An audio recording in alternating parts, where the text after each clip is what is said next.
Hi there, I'm Mark from Barrel Brothers and welcome to another episode of Overnight Pass from Japan.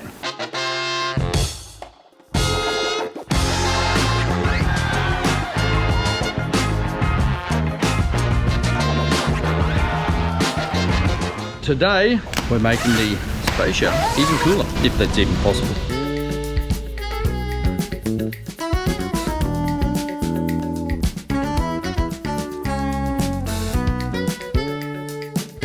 Oh, I think we finally got a Blitz sticker.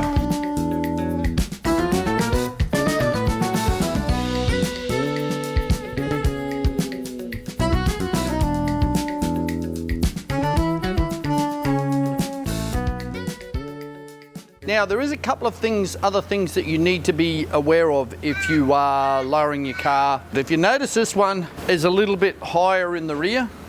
Now the thing about that is, you're going to need to think about your headlight aim. If you imagine there's your car with a bit of rake on it, here's your headlights. So if we lower it, that's fine, but if we make it sit flat, our headlights are going to be pointing up.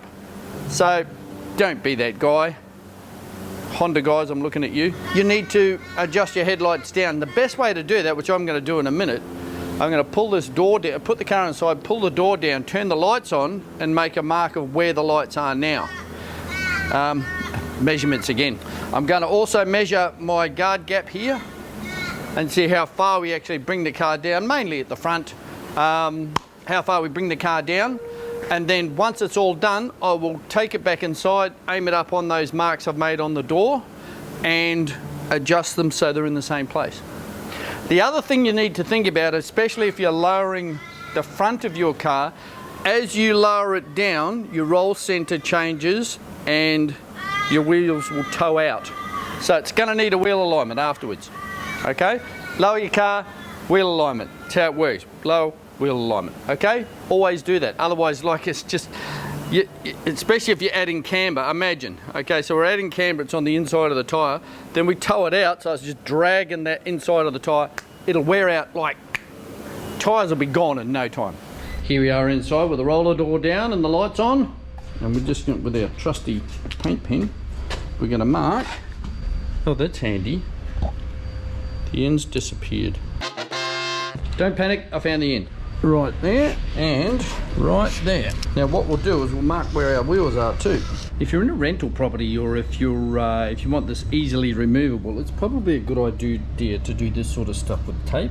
Okay, now we can take the wheels off. What I'm going to do too, while I've got the wheels off, I'm going to take them inside, give them another balance and rotate them, well not rotate them, front to back.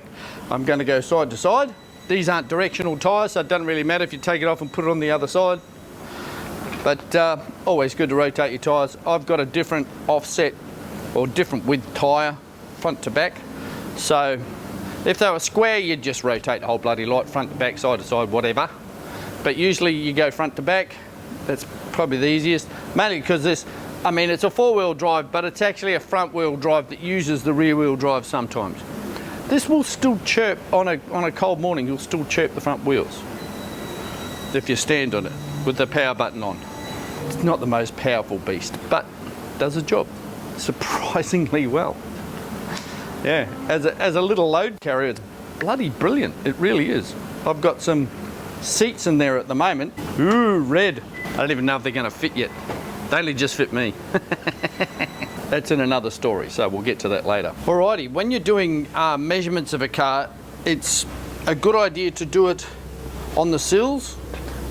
I know that this, I'm going to do it on this guard gap here to the tyre, front and rear, because I know that there's a lot of cars where the front guard aperture actually comes up higher than the rear guard, so you need to do the sill to the ground. I've got it on the lift already, but I know this thing is that amount different, so that it turns out these are the same height. But I mean, an easy way to do it is just measure from the ground to here rather than tyre to there. But that'll tell you. Yeah, so, and the other thing that we need to remember is the most important part of any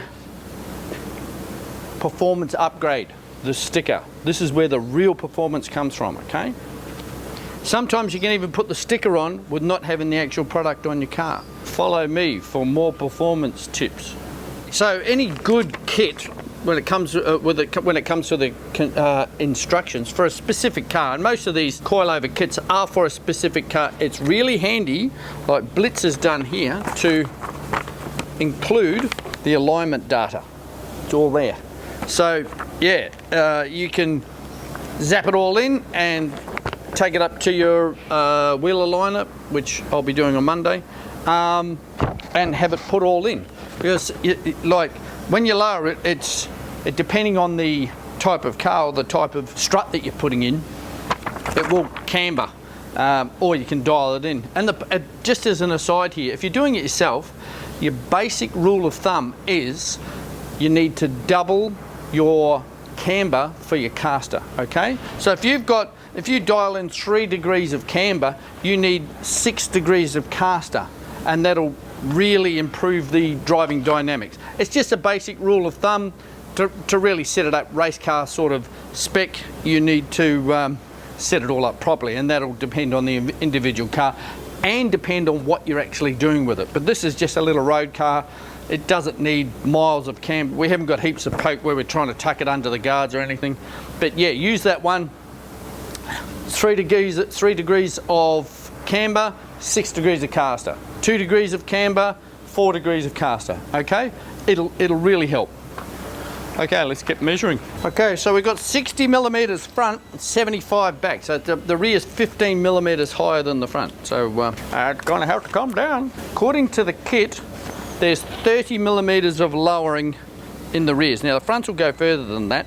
30 millimeters is only gonna bring me to there. I want it down to about here, so double that. So we might have to pull a bit of a Swifty. This little lift is perfect for doing this sort of job. It's very handy for doing brakes, wheels, suspension, ideal, which is why we got it in the first place, for doing wheels.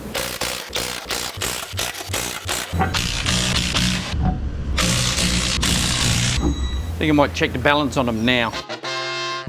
All balanced up. Let's see how this thing comes apart now. Now it's like sort of pretty much pretty much every car these days. No screws, it'll all be just clipped together. No spare in this, it's got a pump and there's some goop. And what's that, Martin?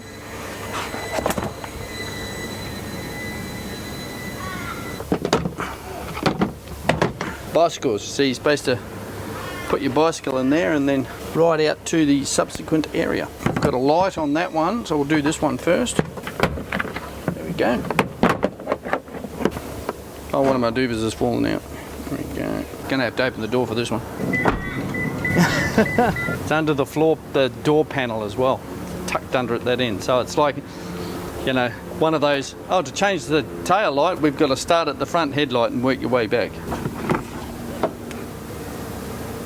That's a half decent speaker in there too, which you'll see when I take this one out. Except I'm going to start with the door because now I know where to go. Oh, there's a charge point here too, look at that. Okay, well as you can see there's a half decent speaker, not some crappy little piece of junk actually, which is probably why the stereo sounds so good. But the bit we're interested in is this here.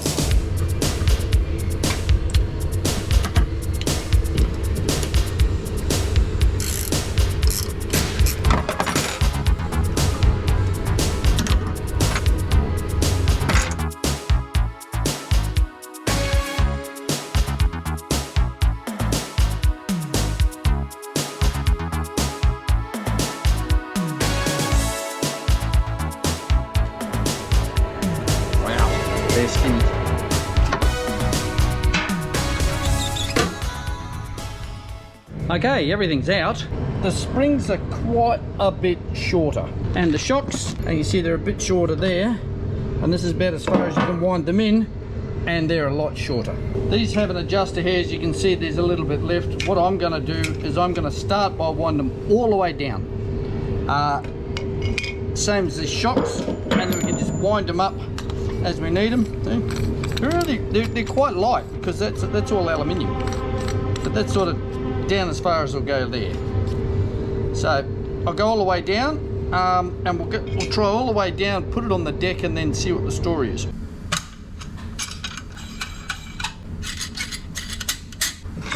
All right, that's the actual spring seat there on these ones. So that's where that little rubber ring that goes around the spring goes in, and these just sit down flush. You take the rubber off the base, I would guess. I haven't actually checked yet, but that would be my guess. Take the rubber off and then away we go.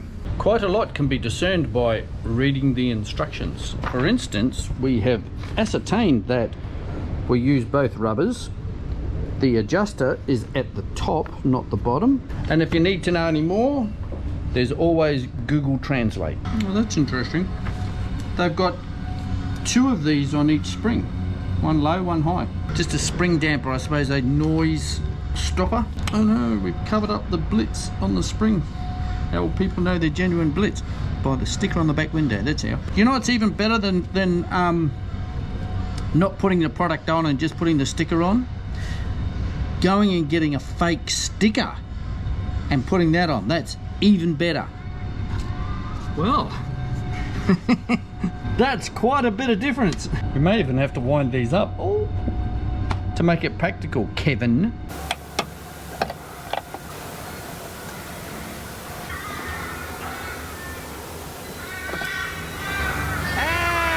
Bloody crows. I think the ones here in Australia are actually ravens. They're very smart birds actually. But yeah, there's usually 4 or so that hang around here, but we've had about 8 here, so I think there might be a little bit of a territory war going on. But they've all just, I picked up the cameras, pointed at them, and they all buggered off. You know, they don't like paparazzi, which is a well-known thing among ravens or crows or whatever. But they look like ravens to me because they've got a bump on the head and they have the ruff under here, whereas a crow doesn't have that. But they all make the same sound. When I first moved to Australia, I'm actually a Kiwi. I went to a little school out in Wedderburn. It was a 1-teacher school, primary school.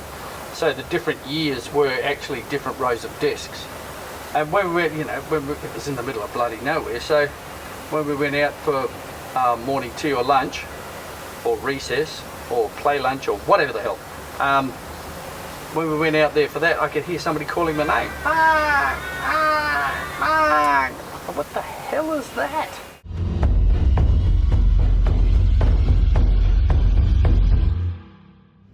Don't steal my tools. Okay, these have a damper adjuster which you attach afterwards once the shock's in. With these ones, there's 2 different sizes. There's a M10 and an M12. Obviously the 12's for the front ones because they're a larger strut. These ones go on the back, and it's a pretty simple case. Just drop them in, you'll feel it click into position. Tighten up the screws so it's on the end. Now what I like to do is button them all the way off. Bloody hell. Alright, you see how many clicks that is? 32.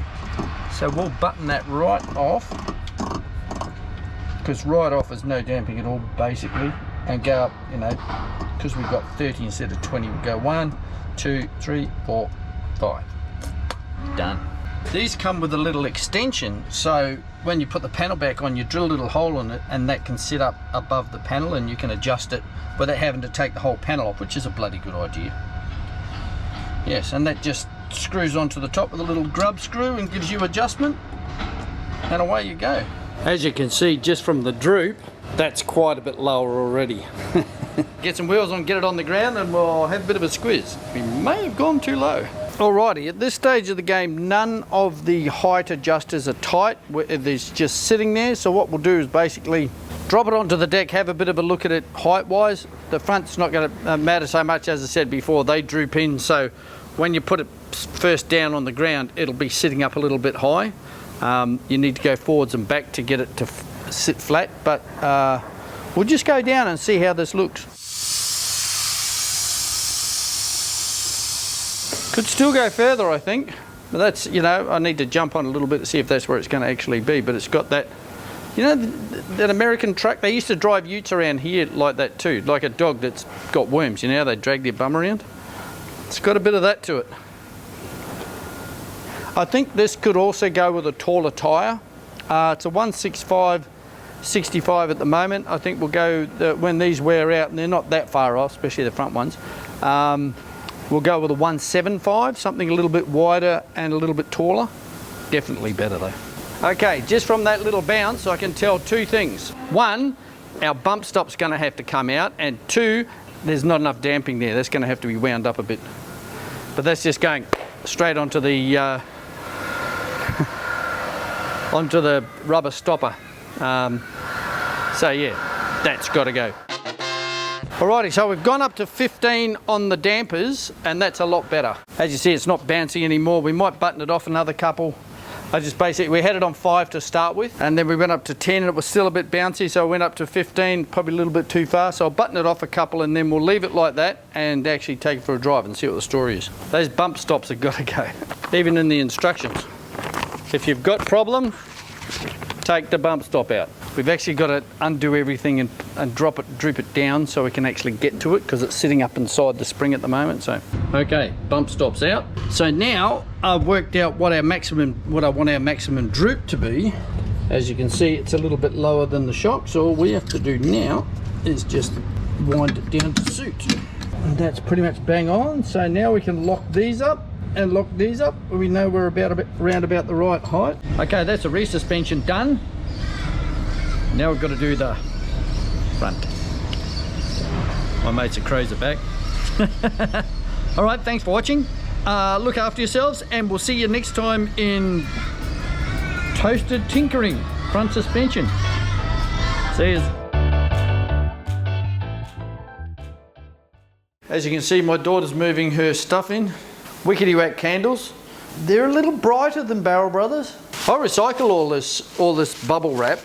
So if you buy some center caps or something, which are all over there, there's a pretty good chance that it might be wrapped in